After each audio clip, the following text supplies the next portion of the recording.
ready? Yes. Okay, well, let's forget this, shall we?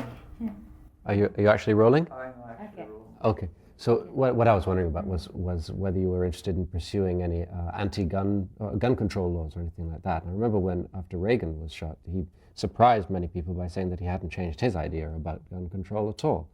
And I was wondering what your feelings were about that, or if you had... Gun control is a very, very complex subject, really. It's more complex than what people think. Gun control usually means that the guns will be taken away from people, you see. And the professionals will still have the guns. So, is that what you want? I don't really know. I really think that, of course, the ideal is if we don't have any guns, why do we need guns? But then what about knives? You know, people would kill with knives too. And I'm sure there's a big difference between guns and knives. People might think there's a difference. But, and you know this sort of recent thing that happened with Tylenol? Mm-hmm. Mm-hmm. If you have the will to kill, there are many ways to do it. And they will always find a way to do it. Especially if there is a premeditated action happening. Yes. Absolutely. But I suppose you feel then that the genie has gotten out of the bottle, and that one simply has to find another way to deal with the problem. I think that we have done a lot of that in the 60s, which was to wave flags and say, we're against this, against that, you know? And I had to really look into myself about that way of doing things. I think now, if I try to fight with something, then there'll be too much repercussion. And we don't have enough time or energy to do that. It's almost like, of course, the biggest subject is going to be nuclear weapons, you know? And we are all against it, of course, you know? More so than guns. And of course we're against guns still. We're against killing, you know, and unnecessary killings and violence and brutality. So that goes without saying. But how to change the world into a more peaceful world, realistically speaking.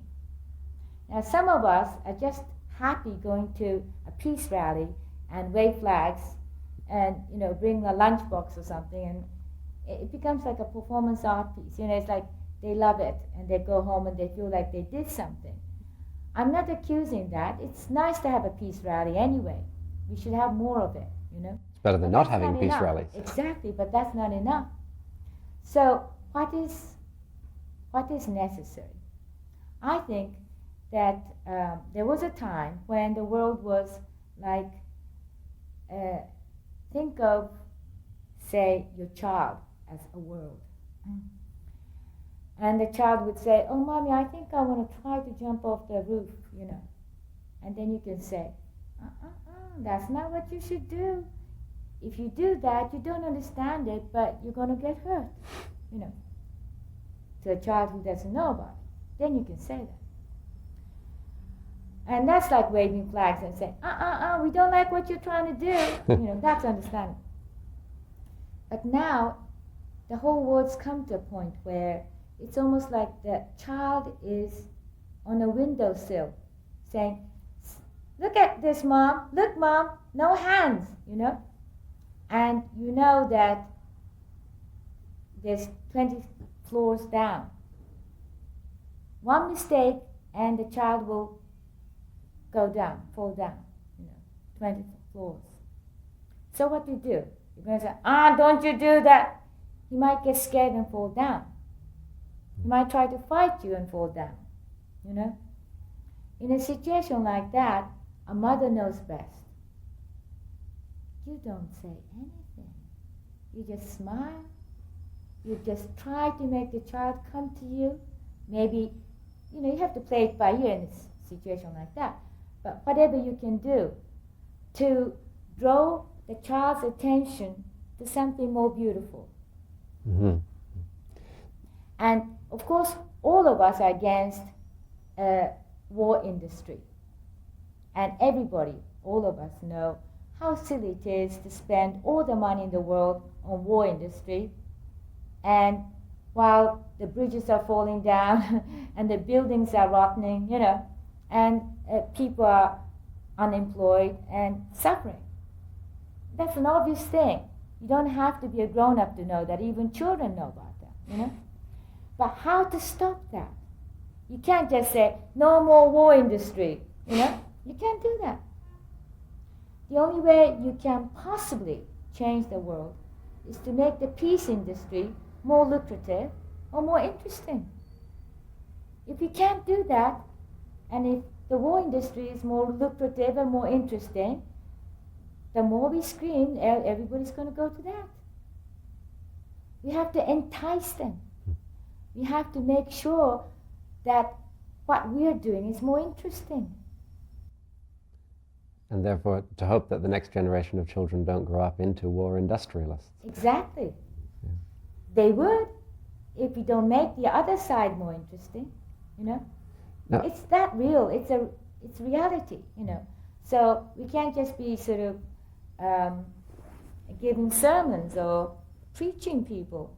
It doesn't help. We have to create a reality that is comparable or competitive, This, I think, relates to a subject I had prepared to ask you, which had to do with, for years you and John engaged in many kooky shows, really, that were for-peace, bed-for-peace, bed-ins and baggism and all those silly things. And they were great fun, and I don't know what they achieved exactly, but they certainly won the hearts of many people. Now, more recently in rock and roll, there have been more concrete actions. The Sun City record, for instance, and Bob Geldof's starting the Ethiopia aid rolling. One wondered if you were involved in that, or if you were intrigued by that, or if that fit into your plan. I do respect Bob Geldof, and I really appreciate what happened. Live Aid is beautiful, and I was wishing well for them, all the best for them. That's what I felt.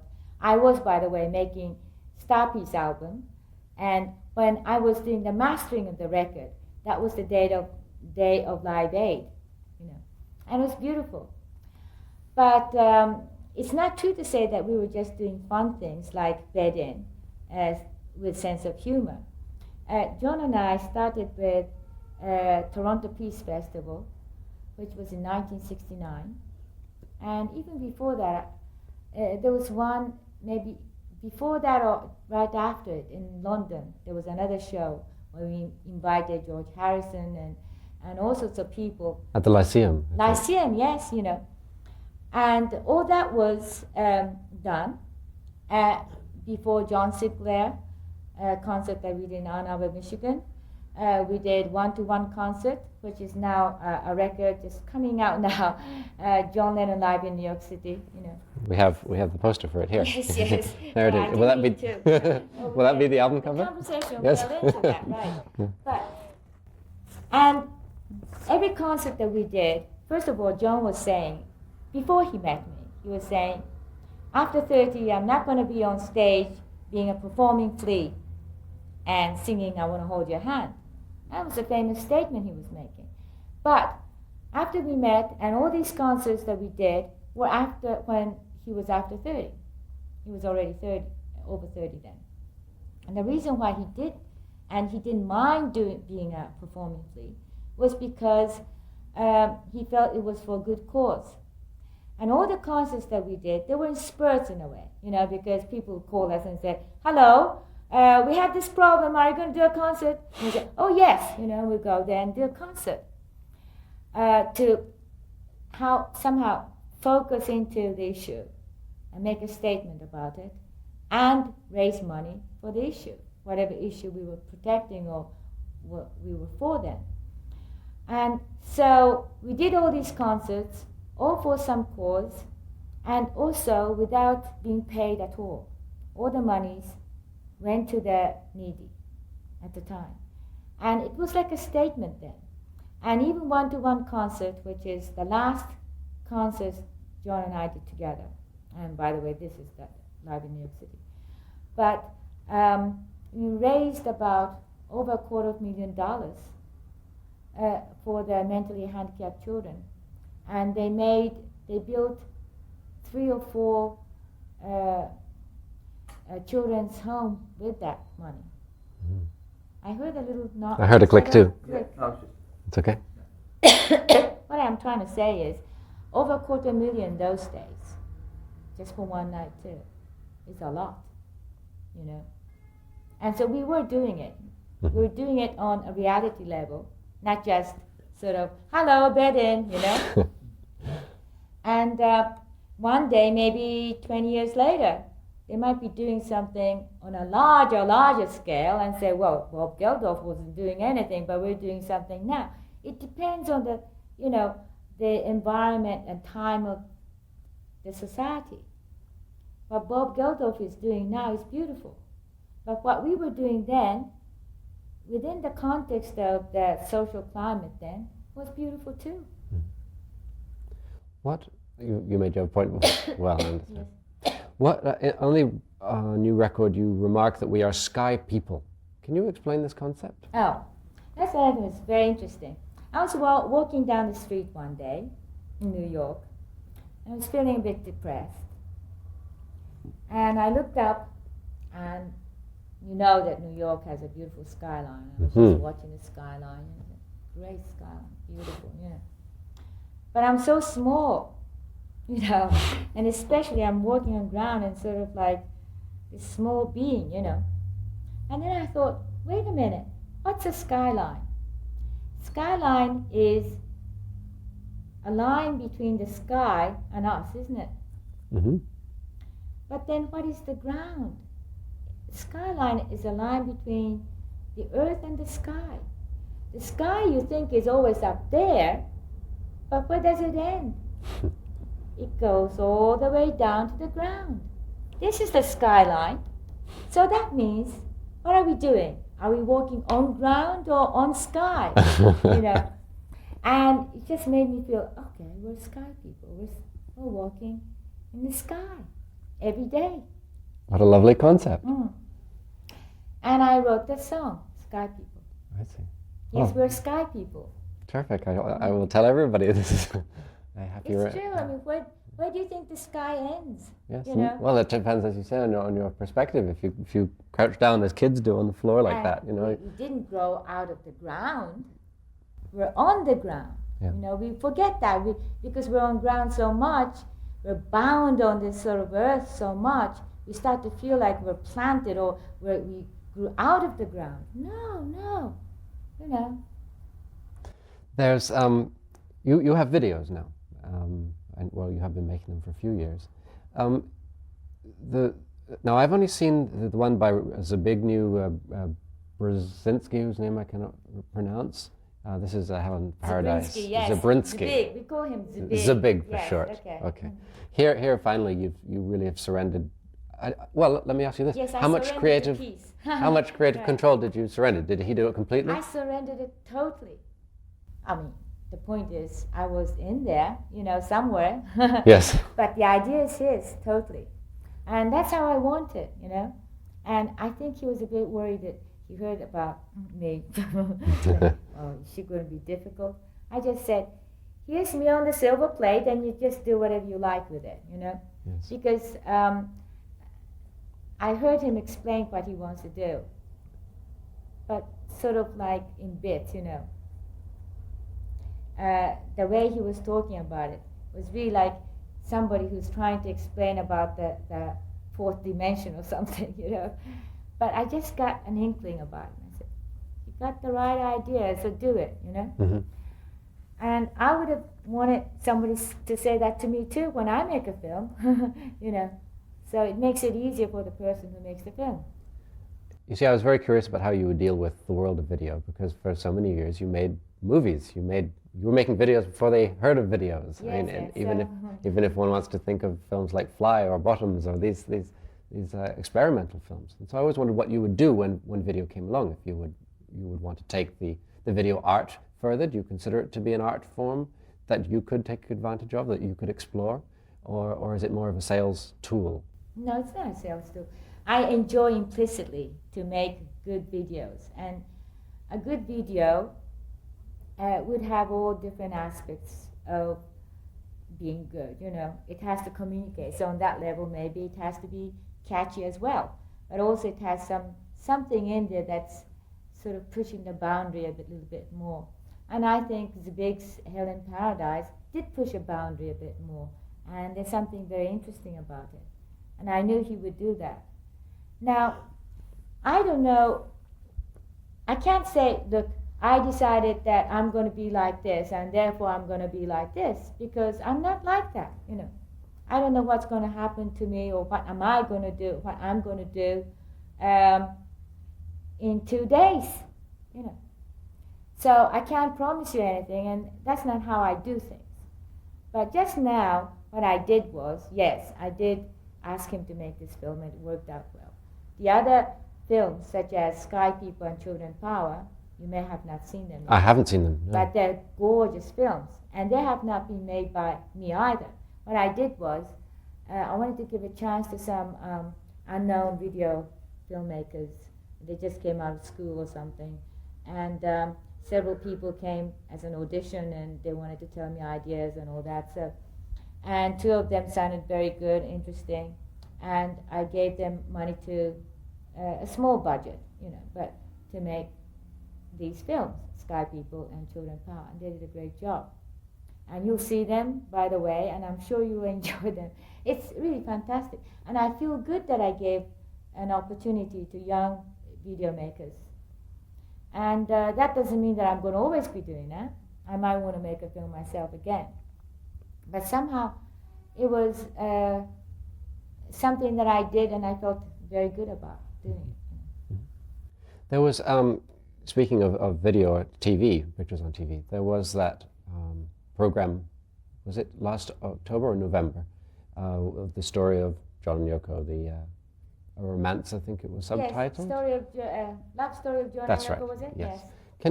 I'm sure you're aware that a number of people were very critical of it, that they felt that it didn't represent anybody the way they had expected.